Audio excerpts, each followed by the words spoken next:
Hey everyone, welcome to the InfoNation Podcast. I'm Wyatt Coil. Our first order of business is some breaking news.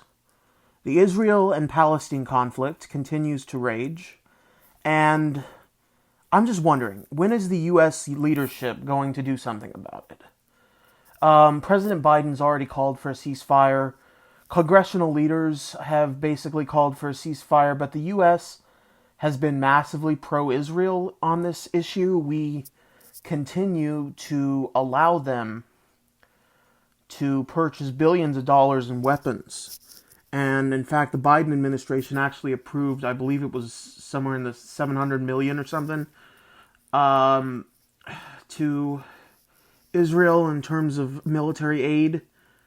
And when the weapons that Israel is using, it begs the question where it comes from.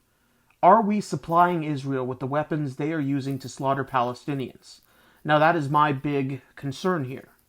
And that should concern all American politicians, because if that is true, then we are endorsing and actively participating in cultural genocide, something that is extremely evil. And again, America has participated in this sort of thing before. We sell arms to Saudi Arabia, we sell arms to Israel, we sell arms to all kinds of people. And it just makes you wonder that, is the U.S. just a global arms distributor? Is that what we want the wealthiest country in the world to be known as? Just someone who sells weapons to the highest bidder? Because that sort of feels like what we're doing here. Israel claims that they have every right to bomb Palestine because of the terrorist organization Hamas. Now, let's look at that. The attacks that Israel have put out in the past week or two, there's an article in Newsweek that did a count of the dead. And in the article, they found that there are more Palestinians that were killed by Israel's raids in the last week than Hamas has killed Israelis in 20 years. So let's not pretend that both countries are on equal footing here.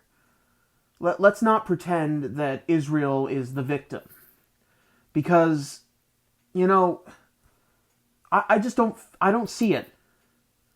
They're massively bombing this country that has virtually no way of defending itself against such massive weaponry. And it just begs the question, does Israel have the same rights as Palestine in terms of equal footing? I don't think either country really has moral superiority, and I'm staying out of the religious aspect of the whole thing, but it just from a pure mathematical standpoint, more Palestinians were killed in last week than Israelis have been killed in 20 years by the terrorist organization known as Hamas. That should, in itself, be very suspect. And Israel also leveled a civilian building that housed the Associated Press, which is a United States news organization, if you didn't know.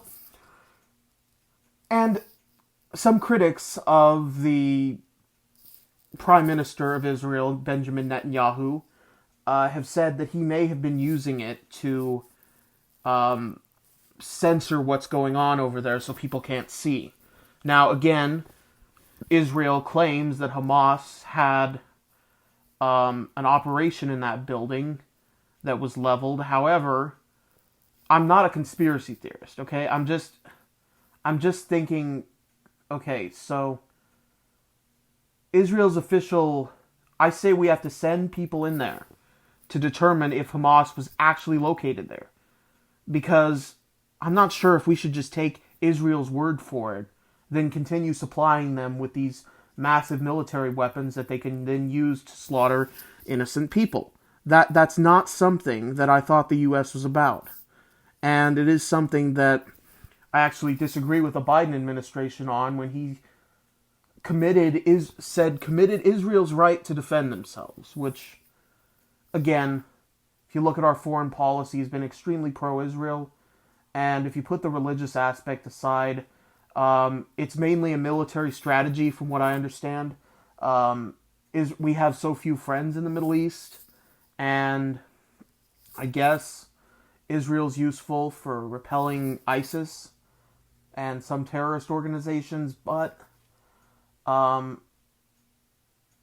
it begs the question, are these the type of people we want to ally ourselves with? It's a very, very slippery slope there.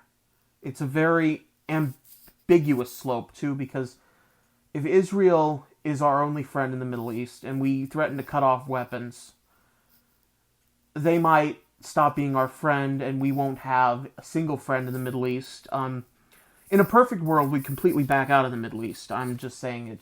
And, President Biden said about a month ago that he was committed to getting everybody out of Afghanistan by the end of the year. So hopefully the time has come that the Middle East will soon be not an area that we can just use to violate sovereignty of nations. But it just, again, in terms of the conflict, I will say that I do not know everything that there is to know about the conflict. I will admit that. But I can say that based on death toll statistics alone, it does beg the question of whether they are truly equal. Because people say Israel versus Palestine as if Palestine has been equally aggressive towards Israel, which they haven't. And I just don't think we can assign an equivalency there. So now moving on from Israel and Palestine, let's talk about today's vote. The House of Representatives voted to advance the January 6th commission, which will investigate the failed insurrection on January 6th. 35 Republicans voted with every Democrat, and every other Republican opposed it.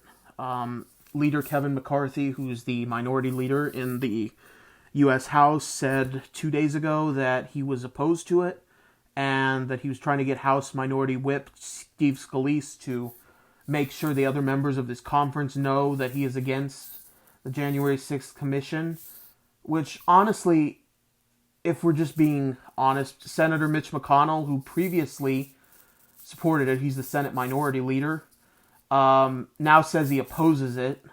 He really didn't give any good reason why he opposed it either. And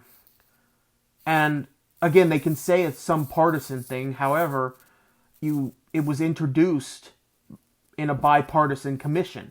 One Republican and one Democrat introduced it in the House of Representatives. So it's not like this is some deep left, far left thing. And number two, these Congress members were all there. They were all there when rioters stormed the building, demanding to stop the count of electoral votes, demanding that Donald Trump be reinstated, even though he had clearly lost the election. And there had been no evidence of fraud, had been litigated like crazy. 65 court cases, he only won a single one, which was to something in Pennsylvania about cure deadlines from 6 days to 3 days. But he lost every other case. It had been litigated like crazy. Then he went up on that stage and he told his supporters, you got to fight like hell or you're not going to have a country. And so they march over there and they fight like hell. You see, he obviously incited them. And this is the broader reason of why they're against this commission, is because they fear the wrath of Donald Trump, which they really shouldn't. I mean, the man is holed up in Mar-a-Lago in Florida. He's holed up. He has no power. And another thing, before Donald Trump came in, they had both the House and the Senate. Then he got elected. They had the House, Senate, and presidency. 2018, 2 years of Trump's rhetoric, they lost the House. 4 years, they lost the Senate and the presidency. So they cannot use the argument that to stick up with him will help them politically, because I don't see that. You look at the last 4 years and Republicans have lost so much. Democrats have gained 9 points in terms of party affiliation. Independents have gained even more than that, in double digits. So people are fleeing the party, and yet they still stick by a guy who caused this. They fear his wrath. That's really what this is all about. And the Republican Party of today, again, you've heard me say it, it's basically the party of Trump at this point. The few moderate Republicans that have stood up and said enough is enough, have said we're tired of this guy pretending he won an election that he didn't, who just state the facts, the obvious fact that he lost the election. To simply state that obvious fact will get you kicked from leadership, as last week proved for former House Conference Chair Liz Cheney, who was the number 3 ranking Republican in the House of Representatives.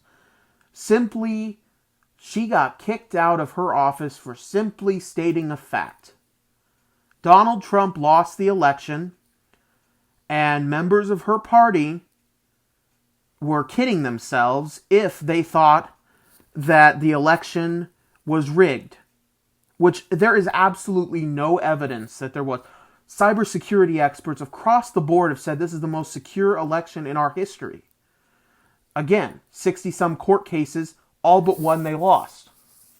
This has been litigated. They've made all these arguments in court. None of them have held water. So, why do they oppose the January 6th commission? Because of Trump. It's just obvious. I don't know why I even have to say it. But I'm just sick of talking about this guy. And I said before on my page that, if you follow my Facebook, that I didn't want to talk about him unless his name came up in the news. I just got sick of saying the same shit over and over again. And so many of his supporters are so devoted to him, like he's some sort of orange Jesus or something, that I didn't want to get up in anybody's grill. I just didn't want to get people all pissed off at me. Even though they claim I'm the snowflake, when they get all whiny because I call out their leader for being what he is. And so, that brings us to our final point of business, my closing statement. I know it's been just a wild time trying to get this podcast out. It's taken me 5 months. I think it's like 5 months ago I announced the creation of this podcast, and I know the editing isn't all that good. I don't have any background music or anything like that. I'm going to fix that. And this is basically just an Apple recording. I'm going to try to get it on the podcast app. And in the future episodes, we're going to have guests. We're going to talk about specific issues. And I just wanted to go through the headlines. The headlines section of this is only going to be about 5 minutes long, normally for this podcast. But it will be... it's only going to be about 5 minutes long, like I say. And it's going to be a little bit... they're going to have 5 minutes of headlines. I'm going to have a 5 or 6 minute discussion with a person. Or I'm going to talk 5 or 6 minutes on a specific issue that I select. Again, it's just... this is strictly a political issue podcast. So just let me know in the comments section what issues that you want to hear. Feel free to message me on Facebook. Feel free to Instagram me. Next week I'm going to be doing a live Q&A on IG Live. And I'm just going to answer any questions you may have about politics. I hope that enough people participate that want to know things. And I hope that I have the answers to your questions. So yeah. This concludes our first episode of the InfoNation Podcast.